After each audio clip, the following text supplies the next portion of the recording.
Sou Jaqueline Martins, estudante de Psicopedagogia da Uninter. Hoje vamos apresentar o nosso 14º encontro sobre funções cognitivas. Hoje vamos falar sobre a memória. A memória é um dos mais importantes processos psicológicos, pois além de ser responsável pela nossa identidade pessoal e por nos guiar em maior ou menor grau no nosso cotidiano.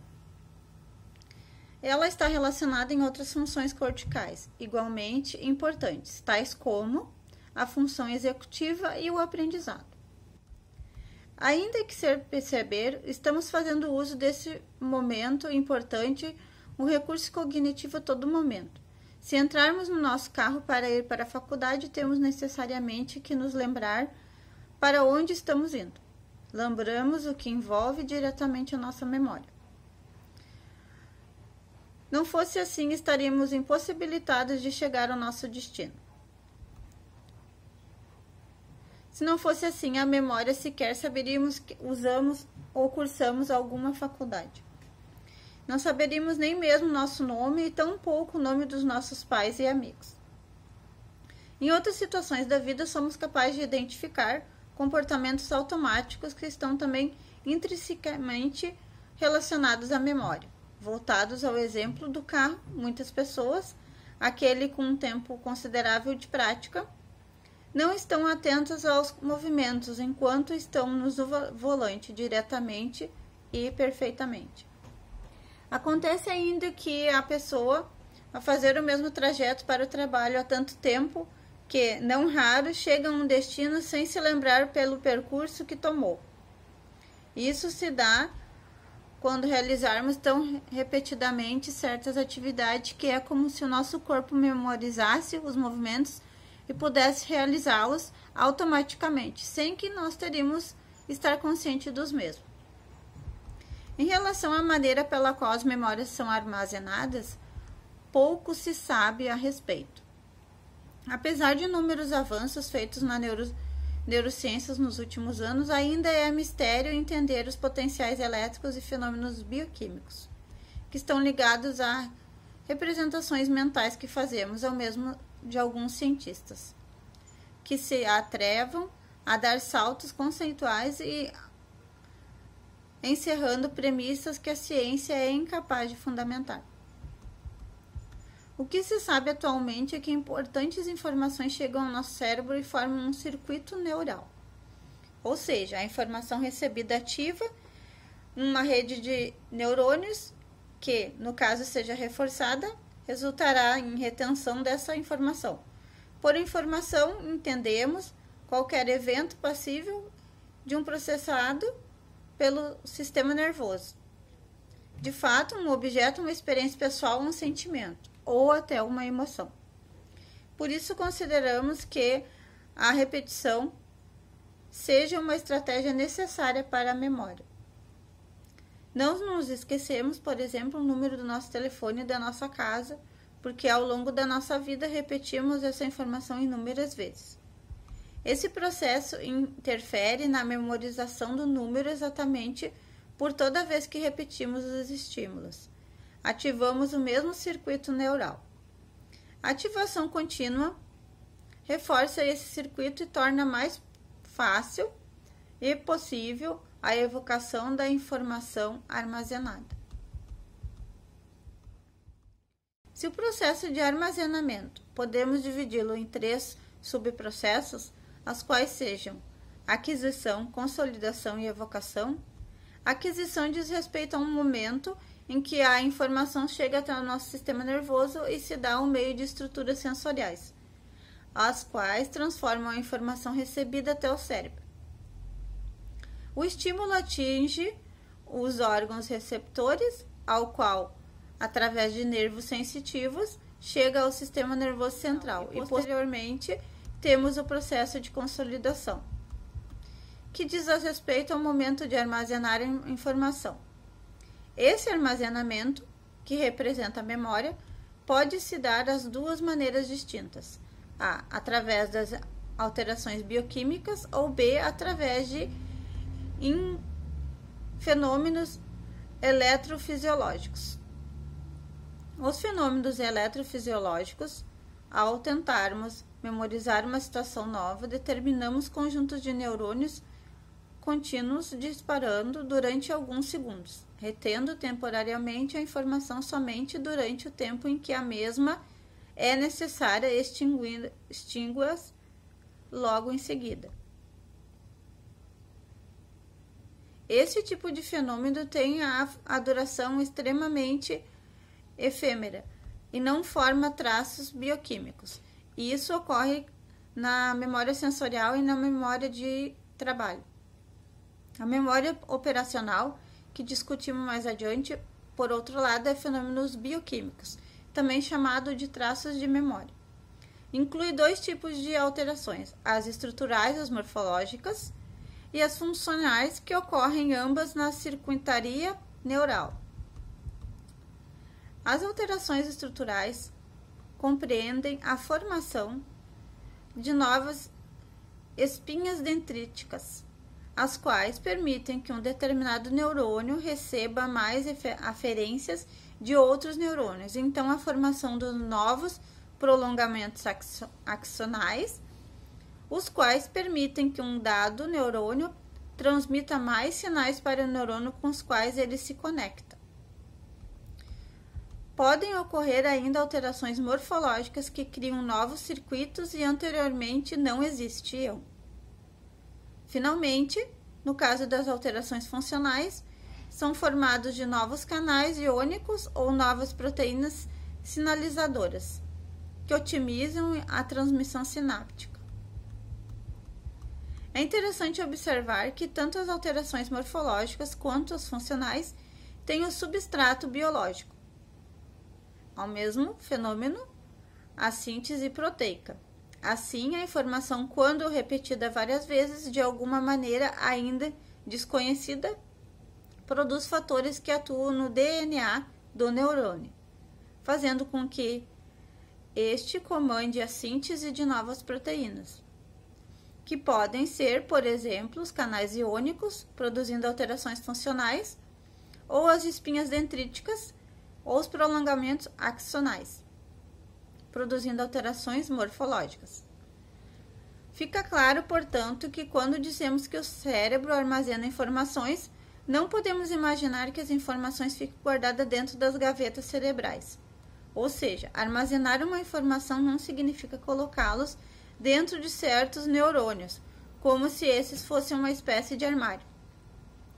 O armazenamento é possível graças à neuroplasticidade, que pode ser definida como a capacidade que o cérebro tem de se transformar diante de expressões ou estímulos do ambiente.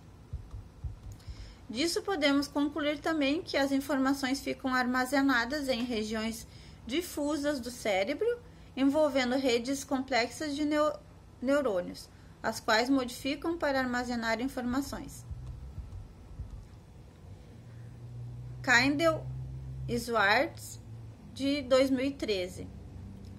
Mas como aquilo que temos ouvido, vemos e pensamos é capaz de transformar nosso cérebro? Como potenciais elétricos, eles são capazes de gerar as informações que vêm à tona em nossa consciência, quando nos lembramos da nossa casa, por exemplo.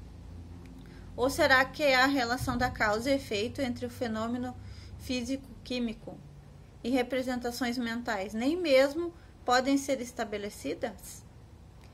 Infelizmente, essas questões de neurociências ainda não temos respostas definidas. Por fim, após o processo de retenção, estaremos aptos a iniciar casos assim desejemos. O processo de evocação das memórias, a qual diz respeito ao retorno espontâneo ou voluntário das informações armazenadas, a evocação ou a recuperação, que envolve a organização dos traços da memória em uma sequência coerente no tempo. O fenômeno chamado integração temporal. Ele ocorre principalmente no córtex pré-frontal, através de um processo denominado memória de trabalho, ao qual será detalhado mais adiante. Alguns dos autores apontam que existem dois tipos de recuperação frequentemente distinguidos o reconhecimento e a recordação. Mourão e Melo, 2011, fala sobre isso. A diferença é bem simples. No reconhecimento, estamos diante de um estímulo previamente conhecido como armazenado e que implica no certo sentimento de familiaridade. É o que acontece quando nos encontramos com pessoas que conhecemos, por exemplo. O contato com o estímulo anteriormente armazenado traz a sensação de reconhecimento. Por outro lado, na recordação, não há nada de familiar momentâneo presente em nossa percepção consciente. Nesse caso, não estamos diante de um estímulo previamente conhecido, ao qual será recuperado. É que se recuperássemos voluntariamente uma informação armazenada, é isso que acontece quando precisamos lembrar de uma fórmula de física durante uma prova. Temos que puxá-la da nossa memória uma vez. Mais uma vez, é importante destacar que normalmente esses processos são relacionados quando estamos diante de uma pessoa conhecida. Por exemplo, nós a reconhecemos e logo em seguida começamos a recordar momentaneamente uma série de informações referentes a ela, como, por exemplo, o seu nome, o local onde conhecemos, e as conversas que tivemos, ou se é ou não uma pessoa interessante. Por muito tempo acreditou-se que evocar uma informação para reativar o mesmo circuito neural foi ativado quando tivemos em contato com esse estímulo pela primeira vez.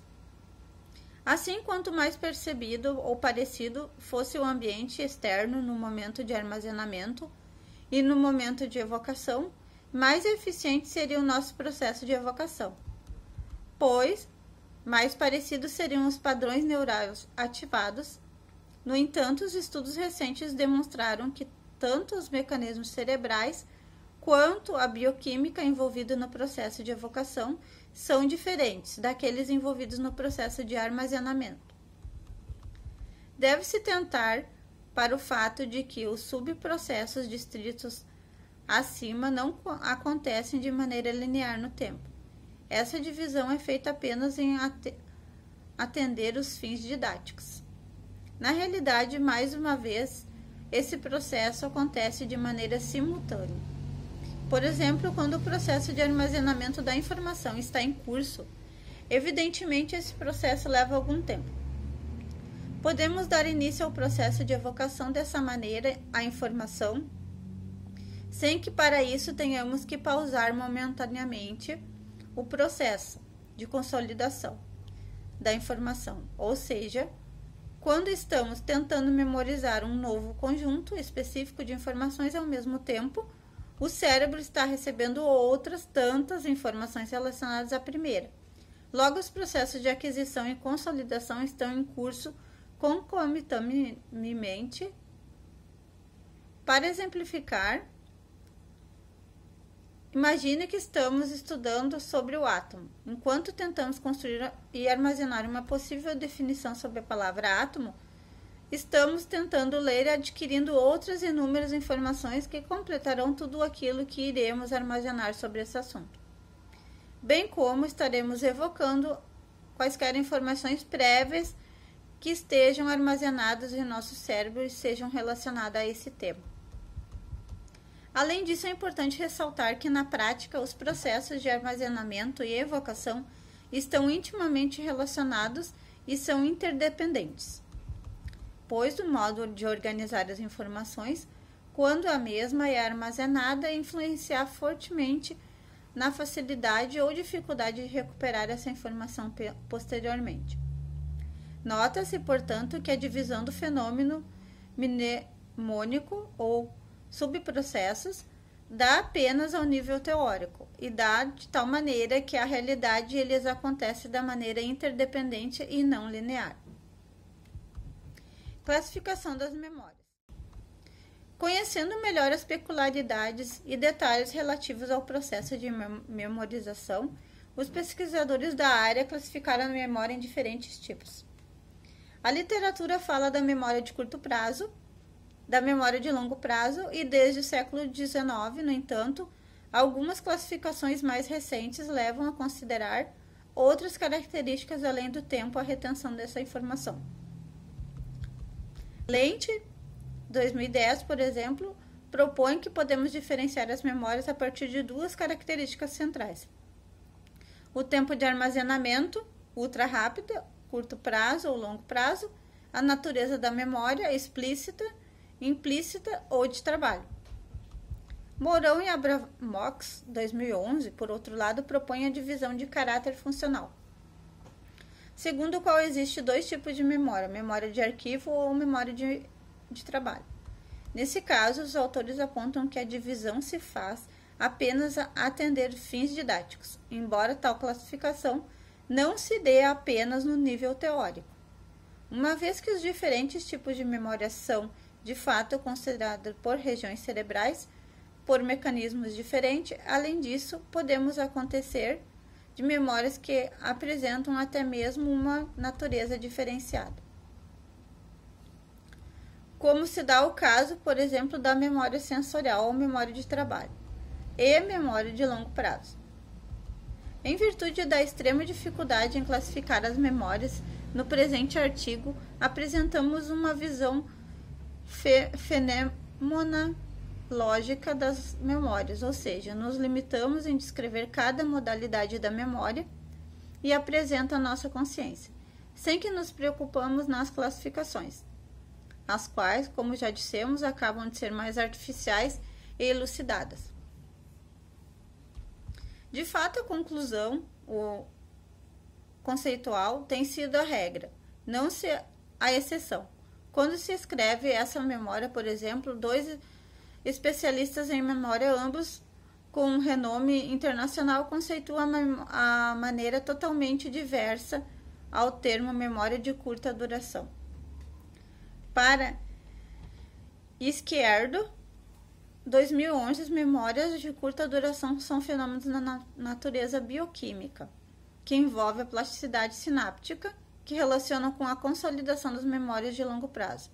Já para Baddeley, 2007, as memórias de curto prazo são fenômenos da natureza elétrica, que não formam traços bioquímicos, que se resumem ao armazenamento de pequenas quantidades de informação por um breve período de tempo.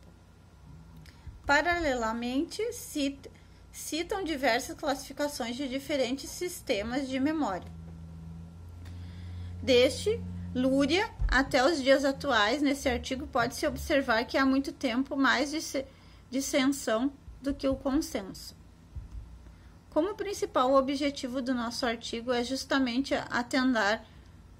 tentar sanear as confusões conceituais, passaremos por uma larga classificação de ambíguas, ao contrário que concentraremos os fenômenos mais facilmente observáveis quanto analisa o ato de armazenar e evocar informações. Passemos então à descrição dos tipos de memória. Memória sensorial. A memória sensorial é aquela que nos permite reter as informações que chegam-nos através dos sentidos, podendo ser estímulos visuais, auditivos, gustativos, olfativos, táteis e proprioceptivos. Caracteriza-se por ter curtíssima duração, caso o estímulo não seja recuperado. Por outro detalhe importante é que a memória sensorial apresenta capacidade relativa grande, se comparada à memória de trabalho, que será discutida logo em seguida. Isso quer dizer que memória sensorial registramos mais estímulos do que podemos recuperar, pois o caso de evocação da informação entra a ação da memória de trabalho. De fato, a memória de trabalho é capaz de armazenar somente cerca de 5 a 9 itens, conforme discutiremos no próximo tópico. Apenas a capacidade relativamente maior do que reter informações, nem tudo fica gravado na memória sensorial, se torna consciente para nós. Apresentamos, portanto, o caráter pré-consciente. Além dos atributos citados, a memória sensorial se caracteriza biologicamente por fenômeno da natureza elétrica, Isso quer dizer que essas informações não produzem alterações morfológicas e nem funcionais. Os neurônios envolvidos nesse processo, a informação está disponível apenas enquanto os neurônios disparam potenciais elétricos. Com o fim desses disparos, perde-se a informação. Exemplo, quando vemos um objeto que fica gravado nas frações de segundo por meio de disparos elétricos, em neurônios na região do córtex visual, a área visual primária. Antes mesmo de que tomemos a consciência dessa imagem, da mesma maneira, quando ouvimos o som ou produzimos o disparo de neurônio do córtex auditivo primário no lobo central, reverberando ali por segundos, independentemente de ser ou não evocado posteriormente. A memória sensorial visual é conhecida como memória icônica, que seu registro elétrico fica retido até cerca de apenas meio segundo. Já a memória sensorial auditiva é conhecida como memória ecoica, que é o registro que dura apenas 20 segundos. Bem mais do que a memória icônica, assim todas as modalidades das memórias sensoriais são perdidas em menos de meio minuto, sendo por isso considerada memória da natureza ultra rápida. Como vemos adiante, a memória de trabalho também caracteriza-se pelo fenômeno da natureza elétrica, e a característica nos leva a concluir que a memória sensorial e a memória de trabalho representam uma natureza diferente de longa duração, as quais produzem alterações físicas nos neurônios, modificando morfológica da circuitaria neural, a forma de que a conexão entre as sinapses, portanto, assinalar os essenciais da memória sensorial, a sua matéria-prima, as informações que chegam até os sentidos, a ultra rápida, ou seja, que representa curtíssima duração, e dá poucos segundos, apenas a variação entre o tempo entre diferentes tipos de estímulos. A memória visual, por exemplo, é mais curta do que a auditiva. E C, a representação maior do armazenamento da memória de trabalho, apesar de durar menos tempo, está. Letra D, representa o caráter pré-consciente, ou seja, ocorre antes de tornarmos a consciência da informação dos sentidos que nos trazem. Letra E, tal memória de trabalho trata-se tão somente um fenômeno elétrico dos neurônios, não produzindo alterações morfológicas e funcionais nas sinapses, como ocorre nas memórias de longa duração.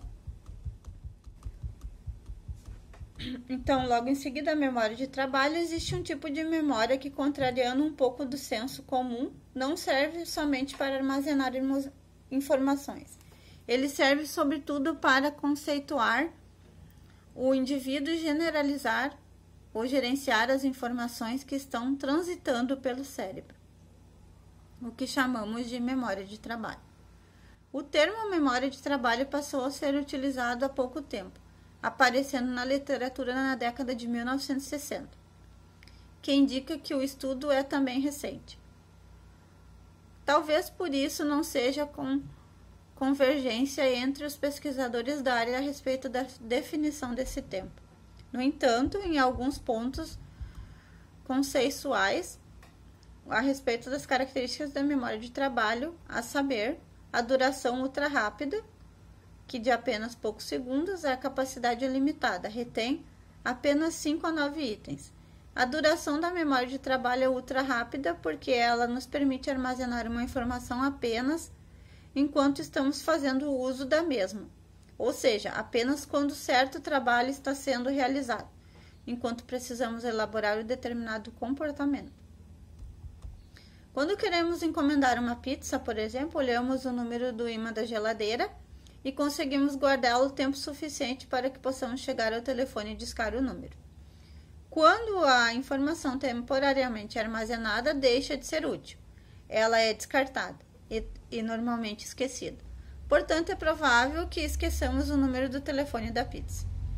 Alguns minutos após termos discado, A memória de trabalho também entra em ação quando estamos conversando com alguém e que possamos encadear ideias de que a conversa tenha sentido e temos que nos lembrar temporariamente. A última ou penúltima palavra que foram ditas nessa frase, posteriormente a conversa faça sentido.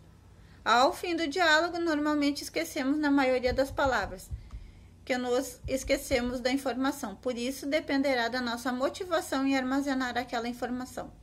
Portanto, caso seja do nosso interesse, podemos transformá-lo em memória duradoura. O momento em que é conhecida a memória de trabalho, modelo multicomponente de Hitt, 1974, segundo os autores da memória de trabalho, pode ser dividido em 4 componentes principais. O executivo central, que representa o sistema atencional do cérebro. O esboço visoespacial, que gerencia o armazenamento temporal de informações a partir de imagens, como se estivesse vendo algo mentalmente. A alça fonológica, que gerencia o armazenamento temporal de informações a partir de sons, como se estivesse repetindo sons mentalmente.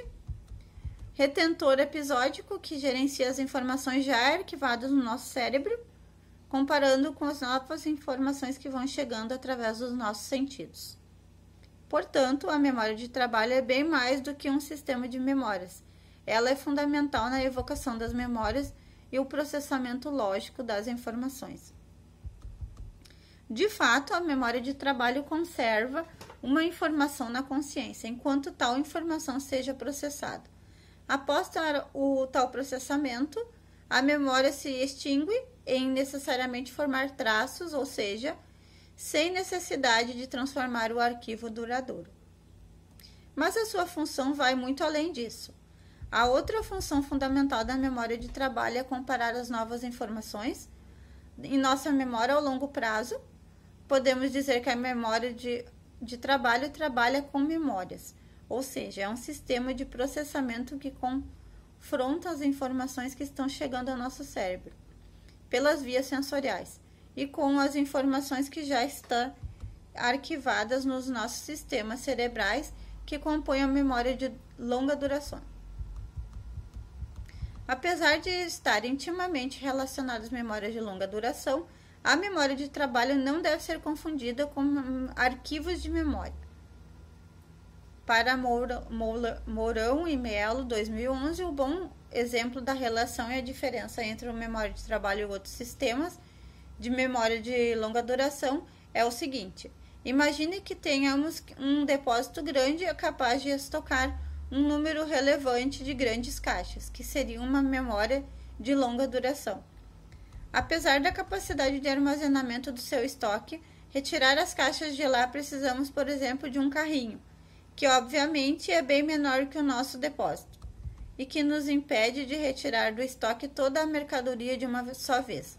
Nesse caso, o carrinho representa nossa memória de trabalho. Conclusão: nosso estoque é capaz de armazenar muitas caixas, mas só somos capazes de transportar poucas delas simultaneamente. Transpondo esse raciocínio para nossa memória, temos a seguinte situação: os sistemas de memória de longa duração são capazes de armazenar muitas informações. No entanto, a memória de trabalho entra em ação e evocação dessas informações e nos permite recuperar apenas algumas delas ao mesmo tempo. Então, portanto, a memória de trabalho gerencia as informações contidas na nossa memória de longo prazo, trazendo à consciência as informações de maneira sequencial e ordenada, criando um fluxo de pensamento coeso e coerente, permitindo assim que possamos produzir nossas ideias em consonância com a realidade que nos apresenta. Goldberg, 2009. Convém ressaltar que não temos a menor ideia de como se dá do ponto de vista neurobiológico. Esse processo de evocação da memória, em outras palavras, está muito longe de compreender como a memória de trabalho sabe exatamente qual informação deverá buscar por vez nos arquivos de memória de longo prazo.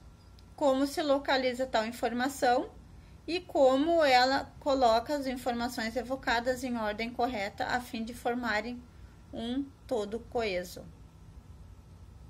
Como essa sequência de informações evocadas é trazida à luz da sua consciência.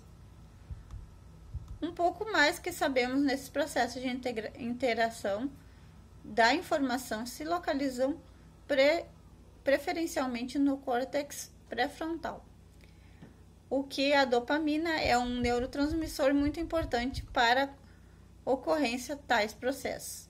Nada mais sabemos a respeito do mistério da evocação das memórias. Algumas doenças afetam diretamente a memória de trabalho, servem para ilustrar sua função. Dentre elas, podemos criar a esquizofrenia, bem como outras várias psicoses. Nessa doença, o paciente não consegue manter um fluxo coerente das ideias. Ele pensa diversas coisas ao mesmo tempo, as ideias vêm à sua consciência e não se juntam de maneira organizada. Assim, ele perde o contato com a realidade, ficando invadido por ideias delirantes, caóticas e sem qualquer sentido. A memória de longa duração. Como o próprio nome indica, a memória de longa duração, DMD, é aquela que armazena informações de longos períodos de tempo, meses, anos ou até mesmo décadas. É por isso que o MLD é também conhecida como a memória remota. Uma característica importante do MLD é a capacidade de guardar informações por tempo indeterminado, bastando tanto que a memória continue sendo reforçada com o passar dos anos. Os limites da capacidade de armazenamento são ainda desconhecidos, mas sabe-se que sua capacidade é muito grande. A memória de longa duração pode ser dedicadamente dividida em duas categorias principais. A memória declarativa, também conhecida como a memória explícita, que corresponde às memórias que estão prontamente acessíveis à nossa consciência e que pode ser evocadas através de palavras. A memória não declarativa, que também é conhecida como a memória implícita, que corresponde às memórias que estão em nível do subconsciente, não podendo ser evocadas por palavras, mas sim por ações. Falamos primeiro da memória declarativa e ao final desse tópico faremos comentários sobre a memória não declarativa. A memória declarativa, que estão guardados os episódios da nossa infância, as infâncias de uma viagem que fizemos há muito tempo e os conhecimentos adquiridos na escola. Sobre o conteúdo da memória declarativa, podemos subdividi-la em duas categorias. A memória episódica, que se diz respeito a experiências passadas, os episódios das nossas vidas, uma viagem, um momento triste, o primeiro beijo. A memória episódica guarda informações relacionadas a determinado momento no tempo, sendo, portanto, responsável pela nossa autobiografia. A memória semântica se diz respeito aos conhecimentos não relacionados ao tempo, ao espaço específico. Trata-se de uma memória que não guarda momentos, mas sim fatos. O significado das palavras e os conhecimentos da biologia, as regras gramaticais de um idioma, símbolos e etc.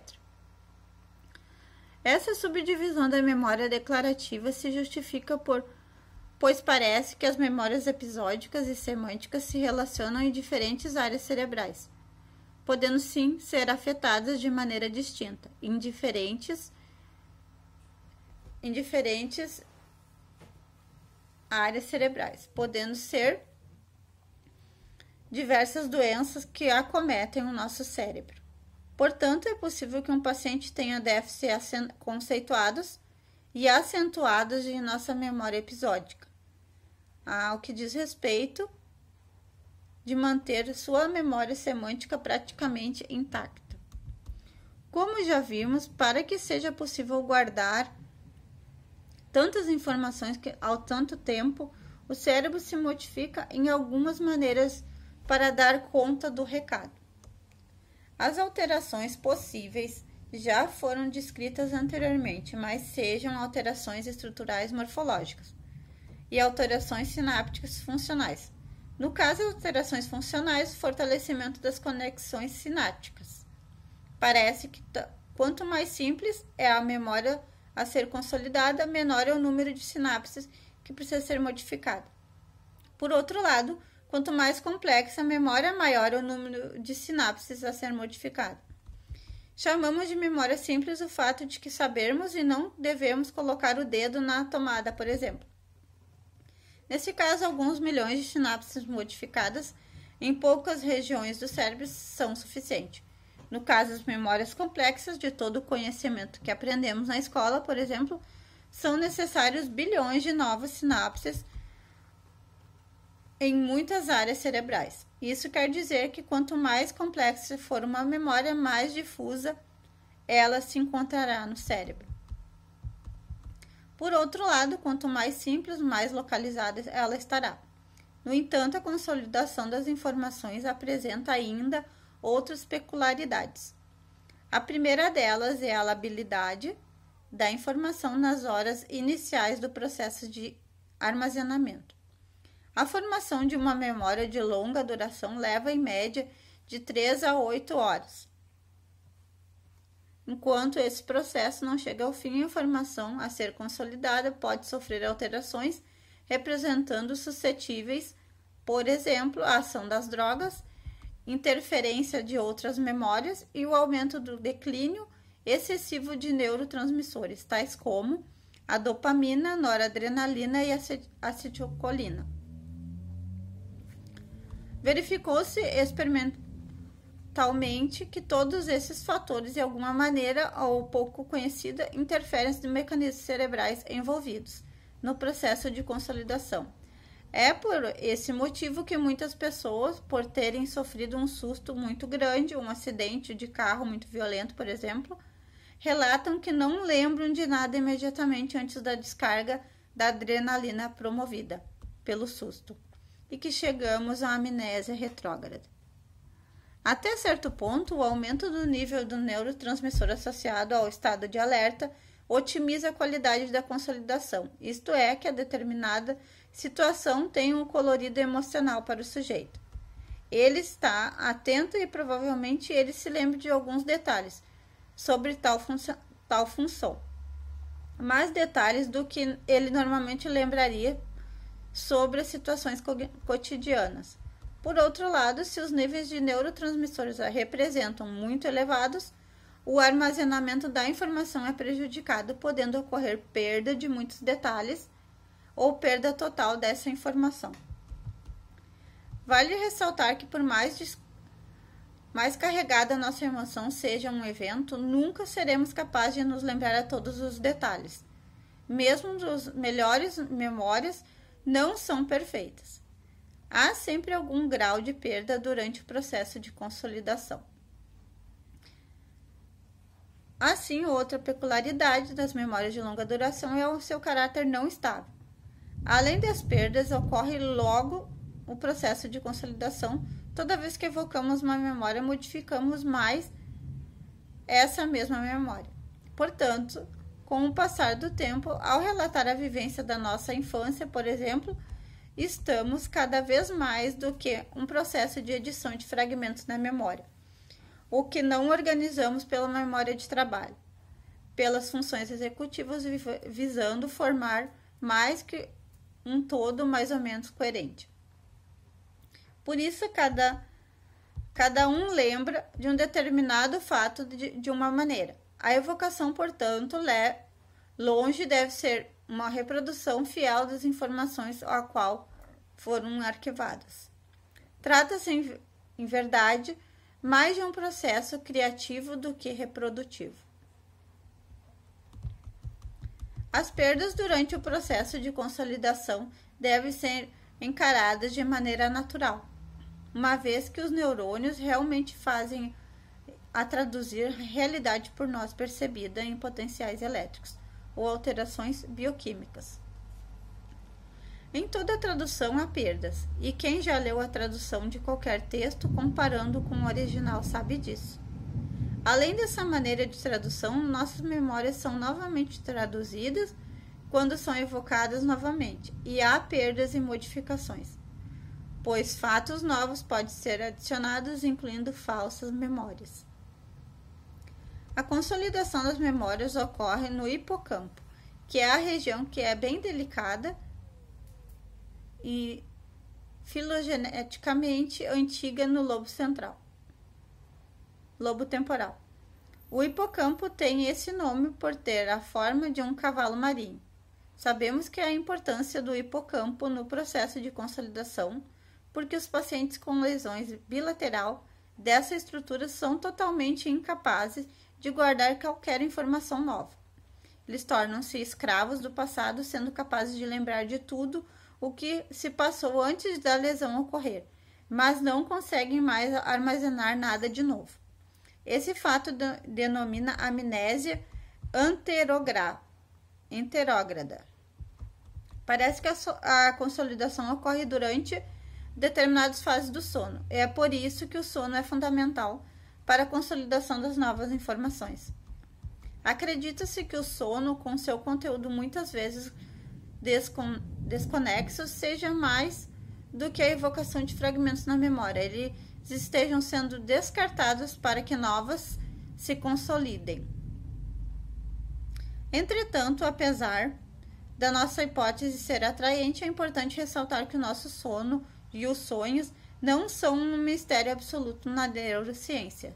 Além do sono, muitos outros fatores como a atenção, a motivação, o nível de estresse e o estado emocional são fundamentais para a boa consolidação das memórias, como já foi dito por Luria 81.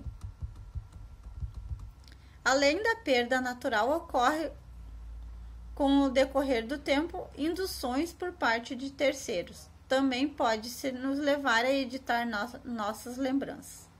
A psicóloga americana demonstrou a forma da indução da alteração das nossas memórias. A força tamanha que levou muitos indivíduos a criarem uma lembrança completamente falsa sobre um determinado episódio e suas infâncias. Os sujeitos que participam da pesquisa da psicóloga jamais tinham passado por uma situação em questão. Estar perdido no shopping, apesar disso, após terem sido induzidos por parentes, os participantes relataram que certo grau de detalhe tem passado por essa situação. Esses achados mostram o quanto pode ser perigoso confiar plenamente em provas testemunhais, principalmente nos processos judiciais, já que é possível fazer alguém acreditar que viveu uma situação que de fato não viveu. Um aspecto interessante da memória declarativa é que o conhecimento que por ela é armazenado interfere fortemente na nossa maneira de perceber o mundo em que nossas decisões. Passar por uma situação extremamente desagradável em um lugar determinado nos leva a perceber de maneira negativa do mesmo lugar. Provavelmente formos escolher um local para ir, decidiremos visitar algum outro lugar diferente. Essa característica tem um importante papel adaptativo, pois pode nos livrar de situações de perigo semelhantes a alguma experiência anterior. Quando uma memória é adquirida em situação de estresse, ansiedade ou medo, ou sua evocação será mais rápida e precisa de uma situação em que o sujeito represente novamente estressado, ansioso e amedrontado. Dessa maneira, diante dessa situação em potencial perigosa, a qual desperta-nos certa ansiedade, fomos capazes de evocar com mais rapidez e eficiência um maior número de respostas que já tenhamos emitidos em situações semelhantes e que tenham representados adequados. Os sujeitos são incapazes de esquecer, apresentam grande dificuldade em outros aspectos cognitivos e, por exemplo, na capacidade de interpretação da leitura e no raciocínio lógico-matemático, entre outros. É que como o cérebro estivesse tão ocupado gravando cada vez mais informações, nada é capaz de realizar outras atividades cognitivas, tais como processar informações que está gravando sem parar. Alguns autores diferenciados esquecimento de extinção.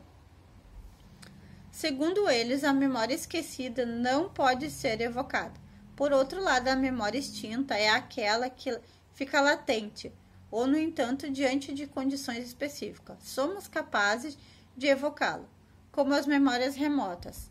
Em vez de consolidá-las, se distribuem difusamente pelo córtex cerebral.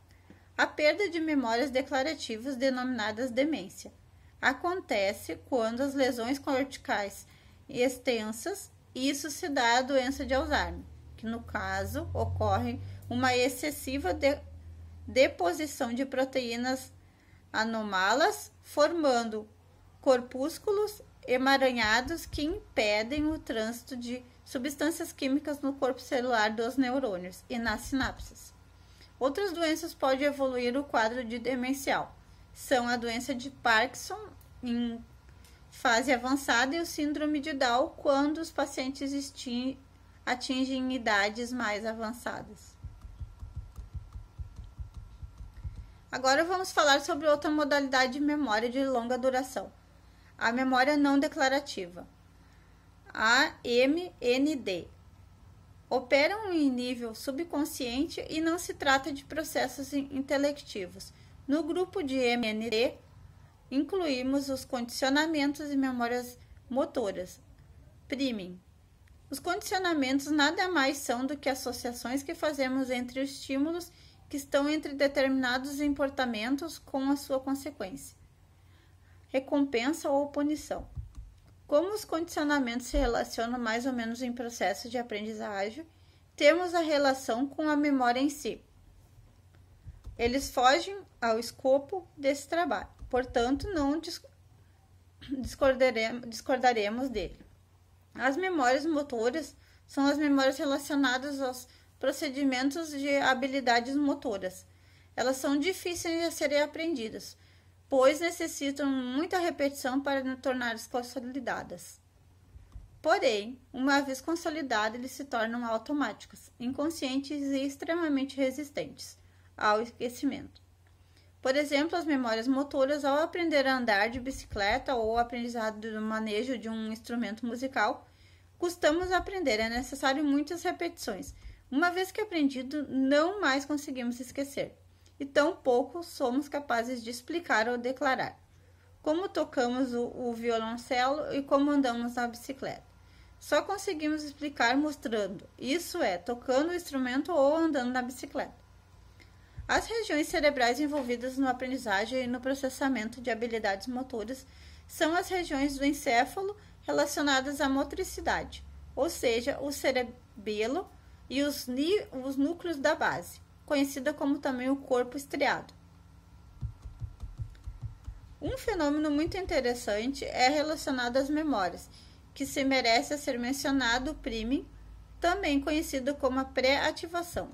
O priming é a realidade do tipo de memória induzida ou por pistas, dicas. Às vezes, estamos tentando lembrar de uma música ou de um poema. Não conseguimos. Porém, se alguém cantarolar para nós as primeiras oitavas da música ou recitar para nós o início dos primeiros versos do poema, quase que instantaneamente nos lembramos de todo o restante, como se fora uma reação de cascata.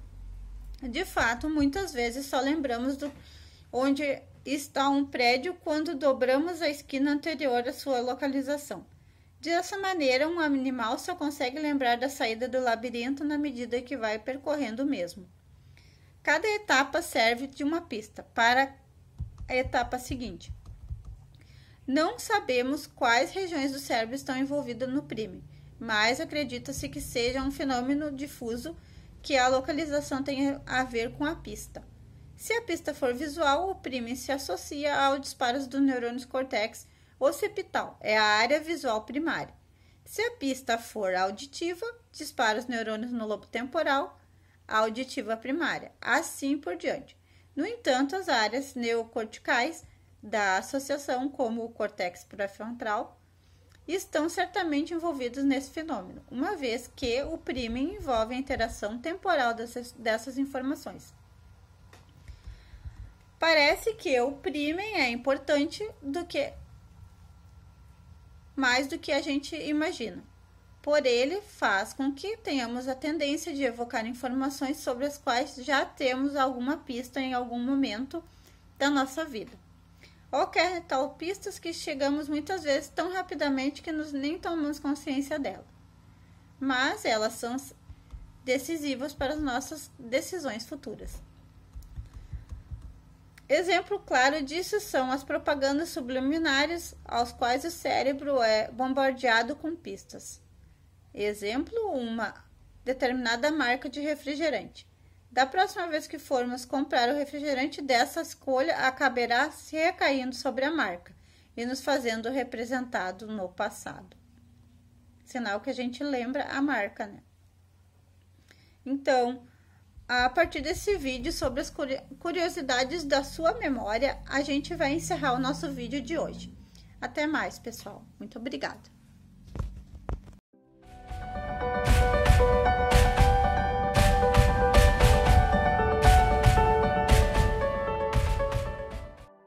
Olá! Você sabia que existem vários filmes divertidos que falam sobre o cérebro? Você sabe o que são memórias? No filme A Família do Futuro, existe um menino chamado Lois. Ele é órfão e gosta de inventar coisas. Ele está cansado de receber tantas rejeições de possíveis famílias adotivas, e então resolve construir um scanner de memórias. O scanner pode mostrar a memória do dia em que a mãe biológica de Lois lhe deixou no orfanato, e assim ele pode encontrá-la, na esperança de que a mãe o queira de volta.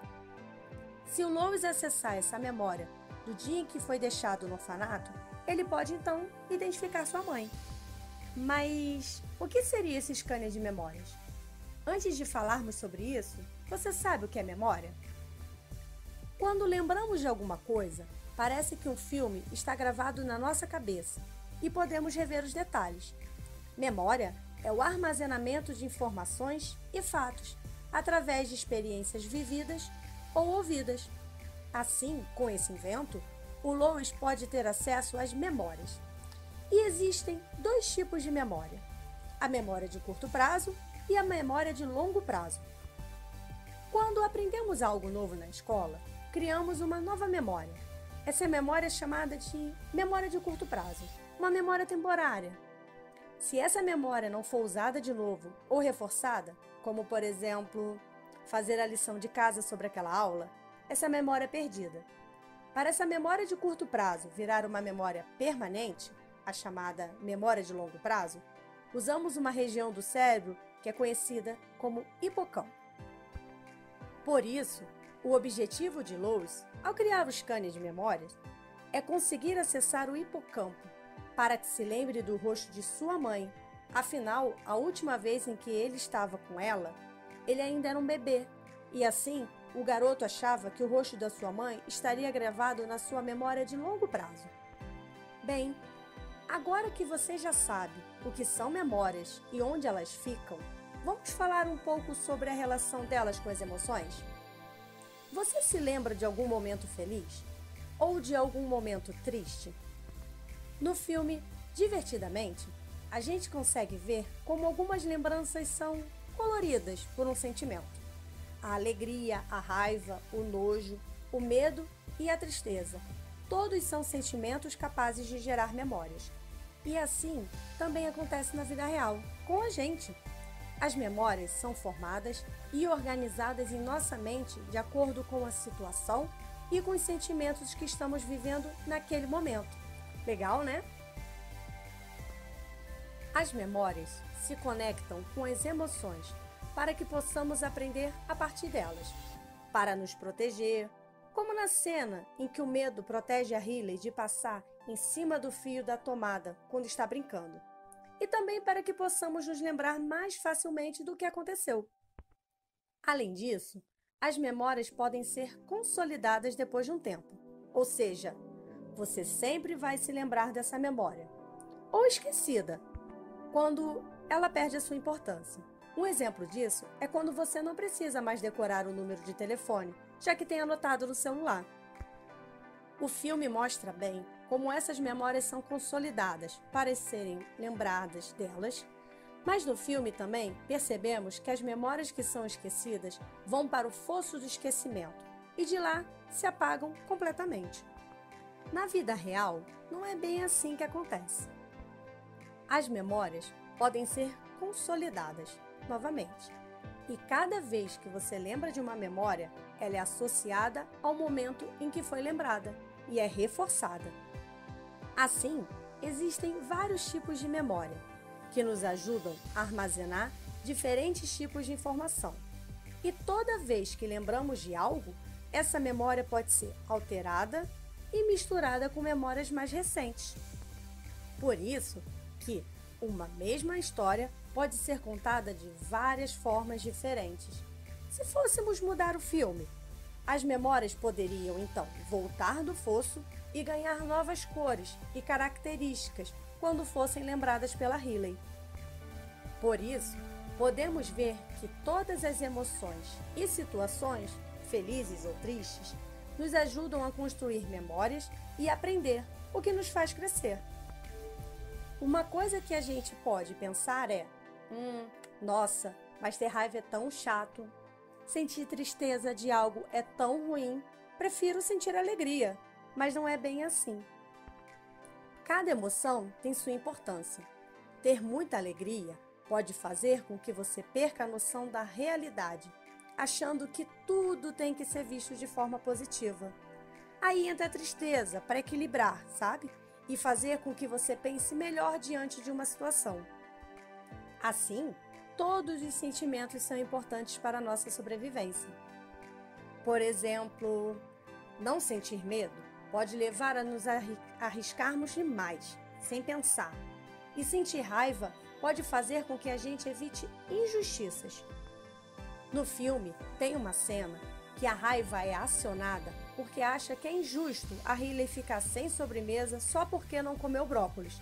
E a raiva foi o jeito de expressar esse sentimento de injustiça. Só que todas as emoções em excesso fazem mal. Por isso, a gente sempre tem que tentar equilibrar elas, o que vai colaborar com a definição da nossa personalidade.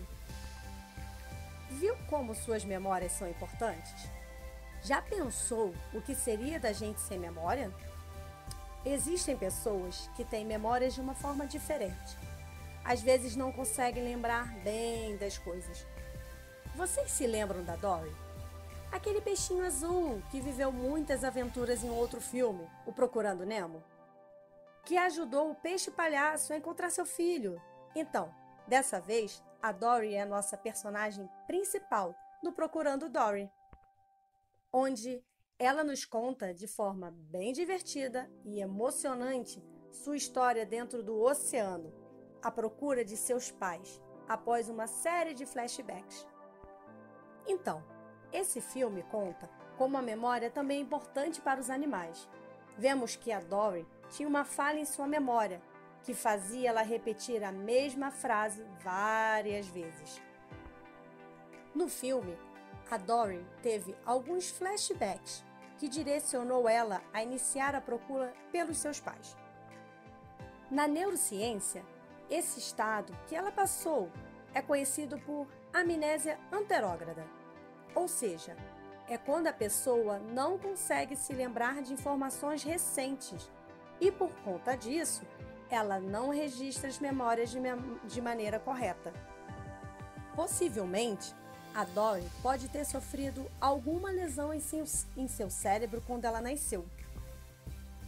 E no mundo da ciência, esse problema é conhecido por hipóxia neonatal, que é a falta de oxigênio no cérebro do bebê.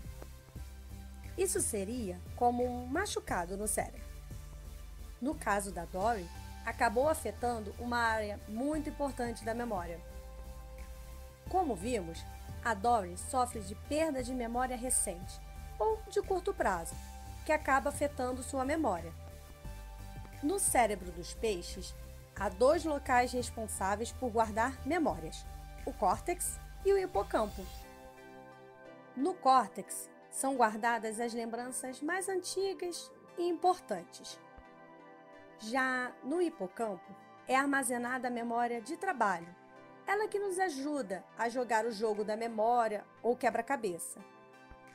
Ou seja, atua nas memórias que foram adquiridas recentemente, contribuindo assim com a nossa aprendizagem, raciocínio e compreensão da linguagem. Durante o filme, algumas cenas mostram que a Dory tem lapsos de memória, isto é quando ela não se lembrava das coisas.